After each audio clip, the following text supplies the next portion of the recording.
By AutoZone, Kyle Kuzma certainly in that zone, scoring 23 points, 17 in the second half on Saturday against the Rockets. But really, it was his defense on Russell Westbrook that was so key for the Lakers' win. This was actually a halftime adjustment suggested by Rajon Rondo, Coach Rondo. Kuzma held Westbrook to only 13 second-half points after Russ went off for 22 in the first half. Now, the Lakers also received some news this morning. Anthony Davis wasn't able to make it back for that Saturday night game, but he will play tonight after missing the team's last 5 with that bruised backside. Sort of where we're going with now. Kuzma has stepped up in Davis's absence, but now I think that trade rumor circulation is going to start all over again for Kuz. So, Coach, what should the Lakers do with Kyle Kuzma? I think these last 5 games have been great for him because it gave him an opportunity to kind of take on a new role.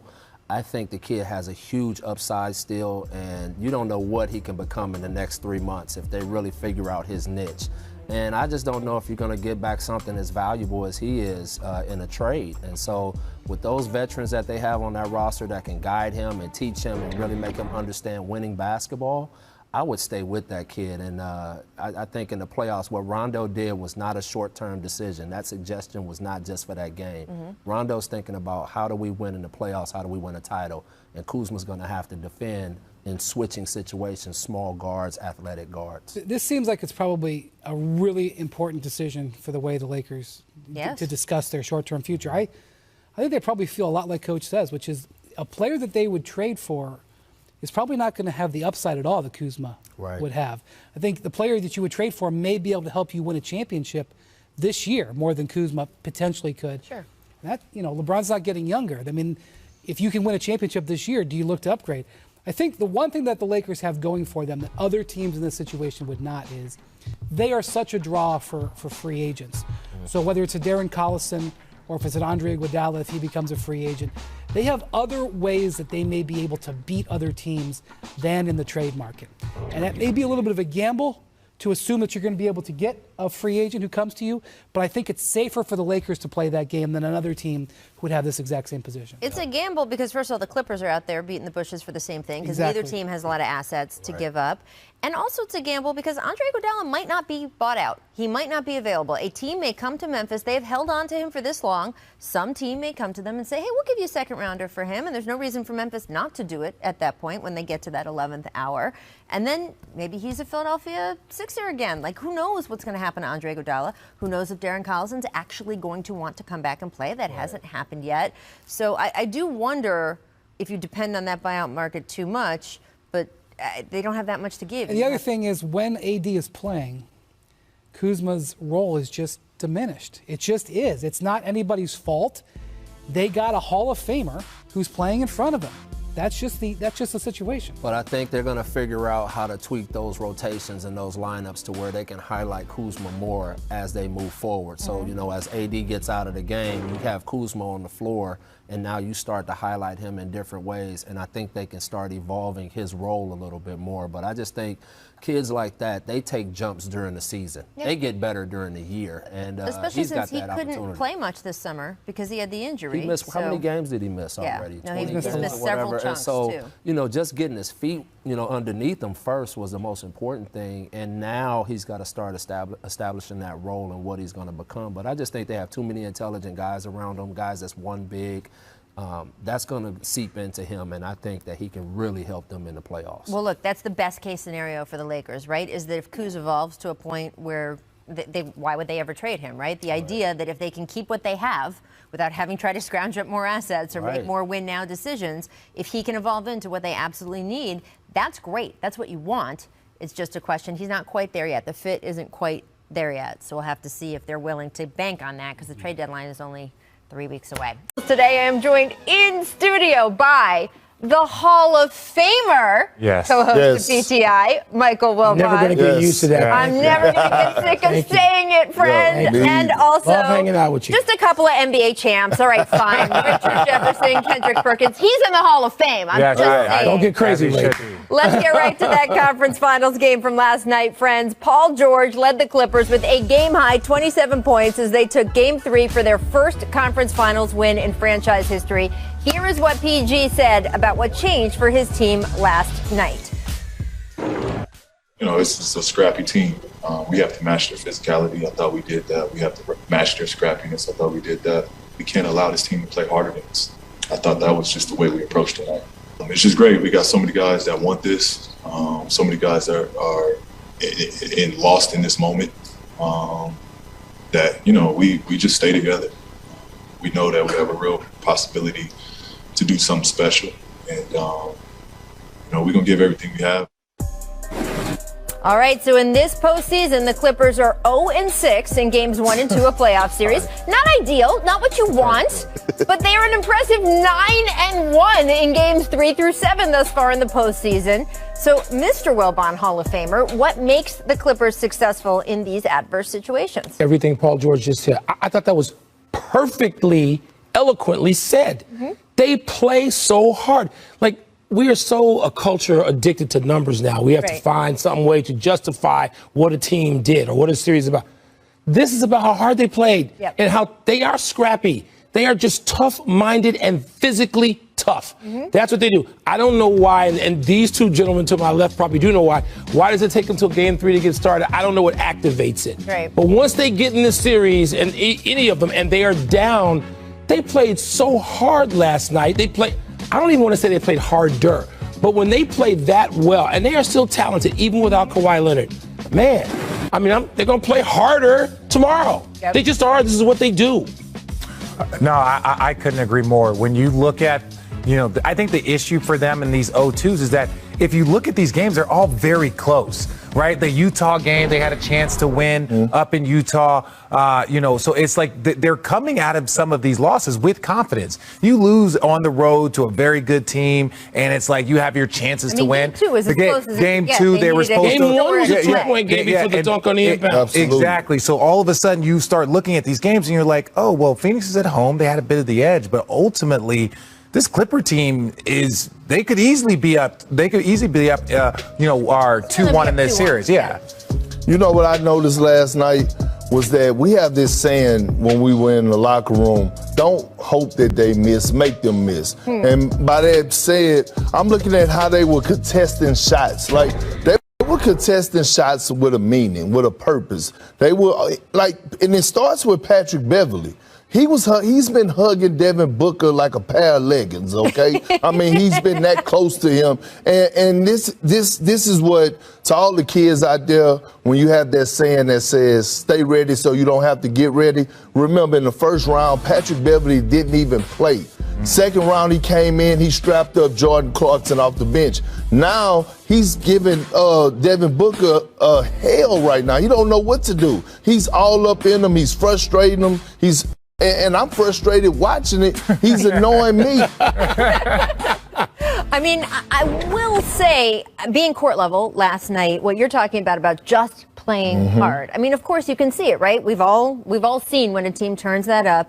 I don't know if you can do that for 3 more games at that level. They were playing at the desperation, we are going to get eliminated level, which is not normal for a game 3. But since no team in NBA history has ever come back from a 3-0 deficit, play with that desperation. It was kind of that game 7 for them. You know what I wonder, and Richard was schooling me on some of this last night. We were talking during the game. Richard, how much does T. Lue have to do with activating this and his use of players, the way he goes about it, which is probably different from other coaches? No, it is, but his ability to keep you engaged, even when you're not in the rotation. Certain guys, this series might be yours. Obviously, Patrick Beverley, they tried to put him on Luka Doncic, and that was not the answer. Yep. So once they got down, and you understand, you see what your coach is doing. And as long as he keeps open communication, then Luke Kennard. Then all of a sudden, Luke Kennard goes from not playing to playing. You got to be able to keep your guys engaged while you're playing chess. Because if guys are just getting fat, getting out of shape, so I didn't mean to point at you personally. I'm just saying, if people are getting out of shape and not paying attention, then all of a sudden when it's time for them to step up and play, they're not ready. But his guys are constantly ready. But Perk, is there a point where T. Lue's going to run out of adjustments? He's gone big, he's gone small, he's gone back again. You know, I've been preaching this time and time again, and people think that I was being biased, but I've been in those locker rooms with T. Lue. I know he doesn't sleep. He's a student of the game. He watches film night in and day in and day out, right? And when you think about it, a lot of people's like, oh, yeah, T. Lue, man, he don't really hoop and holler up and down the sideline. That's not him. But if he gets you in that film room, he's going to address you. It don't matter who it is. I didn't see him get on RJ a few times, and rightfully so. I mean, we get on RJ, so that's not. I mean, that's not what makes him a great coach. But he is a basketball savant when it comes to that sort of thing. I don't feel like I'm overblowing that. I have seen him on the back of a napkin do what it would take several coaches a long time to see an opening for. It comes to him, and he told me a few days ago. Once he realized that it was with your Boston team, he said that a couple times Doc would lean back and say, what should we do here? And that he found himself having that answer earlier, quicker, and more precisely than he thought he would. And that from then on, he developed the confidence to know this is a thing I am better at than almost anyone else. He's and there are parts of coaching that other people will be better at, and he will tell you that himself. But this thing, this part of being an NBA coach, he is one of the best at, and it is showing in these games. We will have to see as the competition keeps ratcheting up if it can be enough to make the difference, because the Suns, that competition is high. They had a 9-game winning streak going into last night's game. That was, of course, snapped with that loss. Chris Paul, Devin Booker combining to go 10 for 40 from the field. CP3 had been away from the team, right, in those health and safety protocols for 11 days. So we expected him to not quite have his wind and all of that. And you saw that during the game. Book wearing a mask to protect that broken nose he suffered in game 2. He broke the nose in 3 places, people. This was him talking about it after the game. Take a listen. That was probably the worst part. It's a procedure that they usually say put you under for. But we had a flight out a couple hours later, so they just numbed it up. All over the place, it felt like eight shots to numb it up, and then they go in there and put it back. They break it again. They break it back in place. So the nose feels fine. So we lost the game. So there's a lot of things to point to there, right? But Perk, for you, what was the biggest reason the Suns were not fully themselves in that game? Well, they were uncomfortable. They were playing on their heels all night long. And that's credit to the Clippers, but I think you got to give a lot of credit to Zubac. He was the best big on the floor last night. He outplayed Ayton on both ends of the floor. I thought he did a great job of diving to the basket. T. Lue rolled with him. I thought he did a great job in his pick and roll defense. I thought he did a great job of going verticality, attacking the offensive glass, putting pressure on his Phoenix Suns team. So when Ayton went to help, he was there to clean a lot of things up. He was the unsung hero in that game last night for the Clippers. Yeah, no, I think it was the backcourt. This was the first time that the Phoenix Suns, one of their guys didn't get going, right? This was the first time they're both backcourt. And then even when Chris Paul was out, Cameron Payne was stepping in like he was Chris Paul. So it was like you weren't just missing much. That backcourt has been on absolute fire. And this was the first game that the Clippers put that pressure on them, and they didn't have the answer. This was one of them didn't have the answer, or Devin Booker didn't get Chris Paul to the fourth quarter, so Chris Paul can do what he does. This was the first game that I saw them put that pressure and keep that pressure on. Well, so you mentioned Cam Payne. He did not play in the second half because he twisted his ankle. Only 4 minutes in the game. And we don't know how bad that ankle injury is, right? I mean, LeBron James missed quite 46 weeks with an ankle injury. It ended up being closer to 6. If this is a high ankle sprain, he could be looking at not playing the rest of the series. If it's just a twisted ankle, he could be back tomorrow. But Chris Paul is the one I want to ask you about, Wilbon, because you have spent so much time watching this man play. Do you think the not quite Chris Paulness we saw last night is going to be gone by game 4? Yes. Okay. Yes. I mean, we sat here at this set last night before the game, and it was a little warning. I mean, Perk said, hey, listen, you've got to play yourself out of that rust. It took a half or a little more, and he still wasn't all the way out of it. Yeah. Do I expect to see the Chris Paul that we saw in the previous 2 series? I do. And the question is, how long does it take to get adjusted? Did either one of you ever have to wear a mask? Richard, you had no, not like this situation. I think you had to wear it for 1 game because you might something, but yeah, those masks. Again, Rip Hamilton made it famous, and he was just he wore it all the time. He wore it after he needed to. Yeah, I covered that team. He kept it going. Wore it. He was just well, now I'm comfortable in it. I'm going to keep guys, it on. Historically, it takes a while to get, so Booker had, and it sounds like excuse making. The first thing was that defense. My goodness, Reggie Jackson played some of the best defense. And Reggie's a plus defender anyway, but he last night he was on it. Paul George. I mean, they had an ensemble, the rotation of those guys on Devin and on CP. Yeah. I mean, that's going to be something to get away from. I'm wondering what adjustments they're going to make, and it's harder to make them without Campaign. Remember, Campaign's coming off a game where he had, 28, 9, and no turnovers at the Chris Paul game. Yeah. Where are they going to get that from if he can't be that effective? But maybe he'll be back. We have zero idea of the severity of that injury. It could be. The Knicks' hopes fading away here in the fourth quarter. I know where we are, and I know what they do, and the show is over. That's been all Philadelphia. Sixers by 26. Just stay together, man. Lou Williams feeling it. Philly is kind of in bewilderment right now. Young scores again. And this Atlanta Hawks march continues. Late clock here, down to 4. Gallinari! Big shot for the Hawks. What a comeback. We keep fighting. We never stop believing until the final buzzer goes off. Game 7 is what everybody wants. Fires a long 3. Bang! Trae Young! And that might be the Sixers season. This team is special, man. We're happy we made it to these conference finals, but we're not satisfied. Welcome back to The Jump. I'm Rachel Nichols, joined by Richard Perk and the great Hall of Famer. You got to stop. I'm going to get you to stop this. You can't No, do I this am never going to stop for the rest of our lives. Let's take a look at today's magic moment, brought to you by Walt Disney World Resort. Game 1 of the conference finals. Trae Young lit the Bucks up for 48 points to go along with 11 assists. He's the first player ever with at least 45 points and 10 assists in a conference finals game. The first player ever. Mike, how should the Bucks try to slow down Trae in Game 2 tonight? Look, they'll have all kinds of tricks in their bags after all this film study of things they want to do to him. The things they want to do to Trae Young. I like the whole philosophy of changing it up. You can't give him a steady diet of anything because he's going to get used to it very quickly, adjust to it, and kill you anyway. Yep. So they'll figure out what order they want to use those things, randomly, whatever it is. That's not Milwaukee's biggest problem. Milwaukee's biggest problem is Milwaukee. They are hard to watch. They do so many dumb things in not just a series, but a game. So they come out, what were they like 8 for 37 or something, 39? What are they doing shooting that many threes? Right. It reminds me that night that Houston missed 29 in a row. I was at that game. And I remember calling up some Hall of Famers. I won't mention any names. And they were like, you better skewer them. Right. At some point, there's a plan B. Right. At some point, there's okay, do they know themselves? They have less self-awareness, I said yesterday, than my 13-year-old son. They don't know what they don't do well. Stop with the threes. They dominate the game closer to the basket. They are a good three-point but shooting not team, now, but not in the postseason. In that moment, Rachel, they're shooting 30% for the postseason from 3. I know, and obviously, as we talk about with this team, and frankly, with Mike Budenholzer teams, the playoffs are different. They're different, all right. 30%.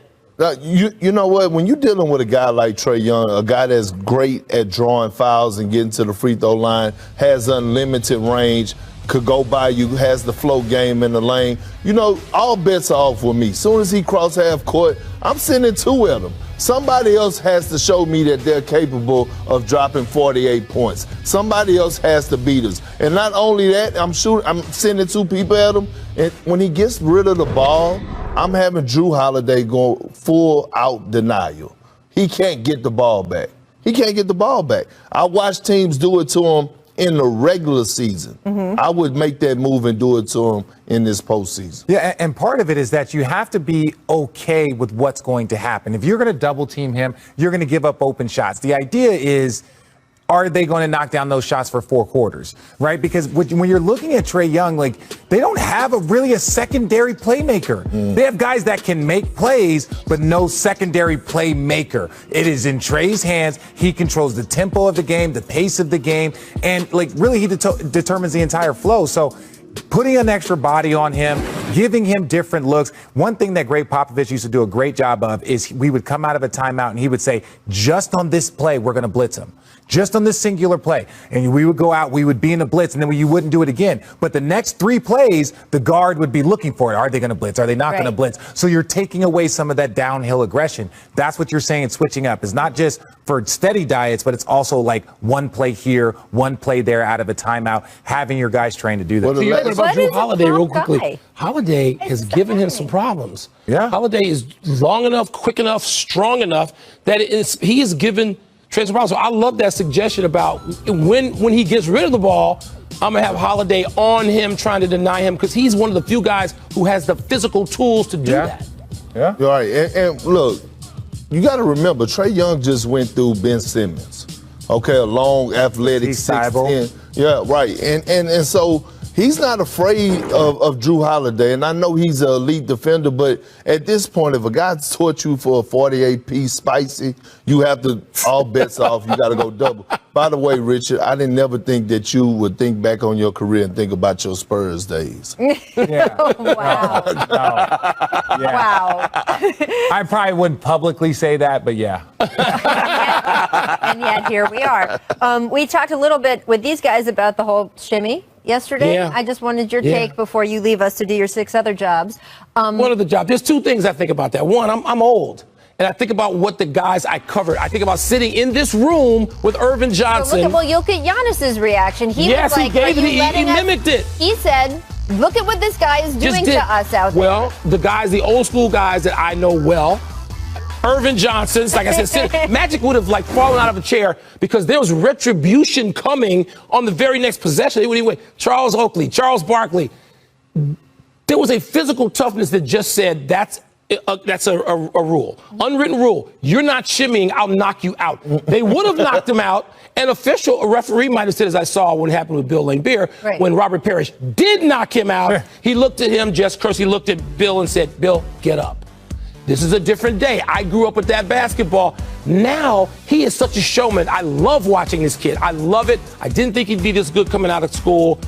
I love watching him and John Collins together particularly. You know what? This kind of reminds me of when I was in Boston and we was playing Cleveland and LeBron and them used to do all those handshakes and dancing on the sideline. And he told the media, if people don't like it, then do something about it. And that's how Trae Young is. If you don't like it. But what can you do in today's No, but when because we sit here and wax poetic about Charles Oakley. But just in terms of the quote retribution, right? Well, there's no more retribution. But that doesn't exist anymore. And it doesn't exist, by the way, not because guys today aren't tough. It's just it's been legislated out. The league has said you cannot do that. So what do you aside but Rachel, from scheming it for a guy shimmies on you, what are you supposed to do? Yeah, but I wasn't saying I was saying don't let it get to that point. Right. That means put some attention on him and lock him up. Like Giannis in there arguing at his teammates, but he was catching some of that heat. He caught some of that 48 too. He should have been mad at himself. Yes, absolutely. And Trae Young's quote about the shimmy was very telling. I had a ton. He said, "I just had so much time." And that right there is the most disrespectful. That statement is more disrespectful than the shimmy. But that is the thing. But that is the thing that NBA rules currently will let you do something about if you can do it. He was spinning the ball. I would call a guy. Kawhi Leonard. He has missed the last 5 games due to what the Clippers are calling a right knee sprain. We have not gotten any more information than that. Now, there has been reports out there of, is it actually torn? The Clippers, both on and off the record, frankly, have denied that to me. They say, no, it is a sprain. Obviously, at this time of year, injury conversations, they're always a little bit murky. But Ty Lue has just come out and said, I am preparing as if he cannot play this series. And hey, if he's able to come back, it'll be a nice surprise whenever that is. How worried should Clippers fans be that we just won't see him the rest of these playoffs, Perk? Very worried. I don't think he comes back. I mean, anything dealing with the knee and the strained ACL, anything around there, for me tearing my ACL, it's just something that you just can't play with. And if I'm Kawhi, I'm going to sit out because coming back, you're not going to be at full strength anyway. And you have a chance of possibly hurting yourself even more going into the summertime when you could just sit this one out, get ready for the summertime, get better in the summertime, get healthier, and then come back later. Yeah, and again, you shouldn't be worried about something you can't control, and that's what T. Lue is looking at. The best way to approach this, and this is why sometimes when you're injured, it is very disconnected. You feel so disconnected from your teammates because they have to move on. They have to leave the injured and the wounded behind, and they have to move on. And that's really what it is. It's like, we can't sit and talk about, is Kawhi going to be coming back? Every player on the Clipper team should act like Kawhi is not coming back. Everybody in the coaching staff, and even fans. I think what they're doing. That's what it is. It's just like, we don't need updates. Until Kawhi goes to probable or like an improve. And until we hear that, we should no longer think about him and just hope that he can get healthy as quickly as possible. And maybe that day will come sooner than later. And by the way, NBA players don't go from not practicing with the team at all to playing the next day. No. So we would know if he was doing on-court work with the team, if he was in 5-on-5s in practice. If a guy is up in the suite with his kids, that is not something you typically see, because normally you should be down there with your teammates. I do want to make a point about that, is that he goes down to the locker room at halftime, and he did that again last night. He did that for the previous home games. He's with the team when he feels like he can talk to them. He personally is not a sit on the bench guy when he is hurt, and has not been, and he's done it a few times. I'm not saying he's never done it, but typically when he is hurt, he is more, he will either sit in the locker room or he will sit up there and then come down to the locker room during halftime. I understand that. I'm just saying, if there's an opportunity, Serge Ibaka, I see out there on the floor. Yeah. If you're there and you can see something and point out something, he has a vast basketball knowledge that you give. I'm not criticizing him for it, but I'm just saying that indicates to me that he's a little bit further away from them being connected to the team. Like he's almost separated himself. Well, again, I don't want to get into the mental. Right. Every player is different. No, I'm talking about the injury. That means he's. I know, but he's not like pretending that, there are guys like Chris Paul, when we saw him taken out of the game at times for his shoulder. Trust me, Chris Paul wants to be on the bench. He is talking the whole time. He is yelling things out. He wants campaign to be doing this. He wants this. He's talking in the huddle. Kawhi is not that guy, even when he's playing. Right. We know that, right? Well, so it is okay to be a different personality. I agree. It is okay to do your talking in private, and that is what he has been doing. I want to be a little careful about, everybody's got to act exactly the same. Yeah, I wasn't criticizing him for being up there. And it means that, he doesn't like the team, or he's separated himself. No. I thought with that whole thing with LeBron a couple seasons ago, where he's sitting 4 seats away on the bench. It must mean X. It's just, that stuff feels very silly to me. And then how can you not notice Serge Ibaka, right, wearing a curtain in the throw room? I think Serge Ibaka looks fantastic. Thank you very much. And Serge Ibaka. I do. Think that. Me and Serge Ibaka think that. You and Serge Ibaka. I am all for personal style. Serge. He doesn't do fashion. He does art, he says. Yeah. There you go. We touched on this a bit yesterday, but I do want to dig into Ben Simmons and the Sixers. He was not the player the Sixers needed him to be against the Hawks. I'm just going to put it that way. And Woj reported yesterday Ben's agent, Rich Paul, engaged Philadelphia on whether it makes sense to find a trade before the start of the season. Now, Woj was very clear. He did not request a trade. It was just a conversation of, hey, we all have this player's interest in mind. What should we be talking about right now? Simmons is owed $147 million over the next 4 years. Richard, Daryl Morey has come out and said, we are keeping Ben Simmons. Do you think that makes sense for them? Or do you think a change of scenery would be good? Maybe not even for the Sixers, but Ben Simmons. Well, I think sometimes you can see a GM doing that to make it so it's not a fire sale. Yes. If everyone's, we're moving on. Well, yes, that's what Daryl should say. Daryl should say that. So let people say, well, Daryl Morey didn't say it. Said he was look, you do that to kind of stop the market from crashing on the players. No, we love them. We want to grow from them.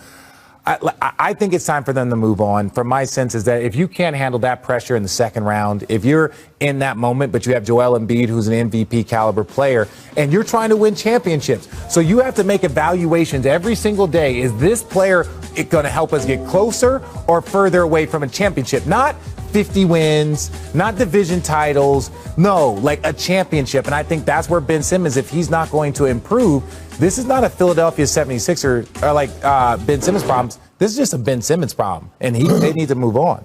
Well, I don't think it's about him improving, because I don't think he's a guy that's going to be able to knock down jump shots consistently or even knock down jump shots, period. He is a guy that's just out of position. He is a power forward. He's a center type player. And him and Joel Embiid is just in each other's way. If you go back and look at the games when Joel Embiid didn't play, Ben Simmons went off. He even dropped 40 on Utah.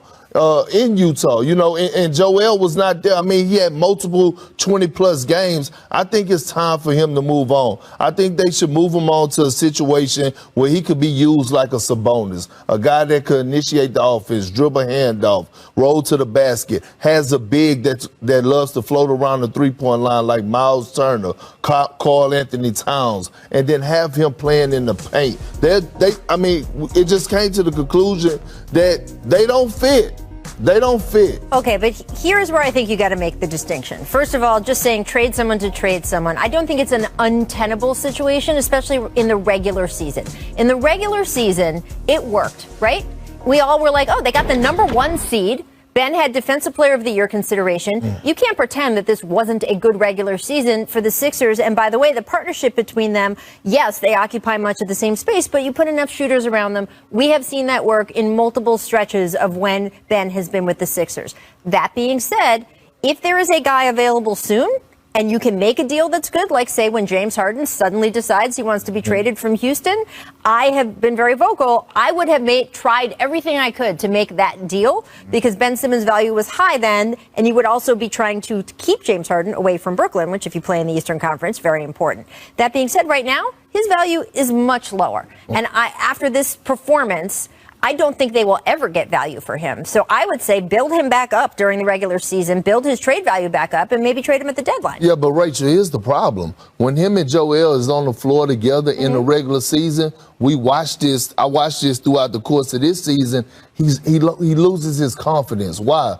Because he's not getting touches. So go look. He was still averaging 5 points and 9 points and 8 points throughout the regular season because they were going through Seth Curry, Joel Embiid, and Tobias Harris. That's why Ben Simmons locked in on the defensive end. And then when time came in the playoffs for him to contribute, he couldn't even make a layup because he didn't develop that confidence throughout the regular season. Well, yes, I do think one of the main things they have to work on this summer to either make him better for their team or to get his trade value up, either one, is he cannot be scared of contact going in the fourth quarter to hit foul shots. Because if that was fixed, if that one thing was fixed, if he could hit free throws and wasn't scared to be put in the position of hitting free throws. Okay, but really quickly. They would have won some of those games. Yes.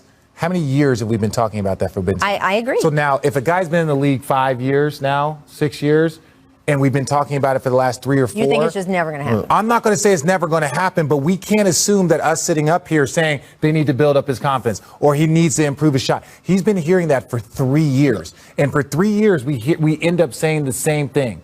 So...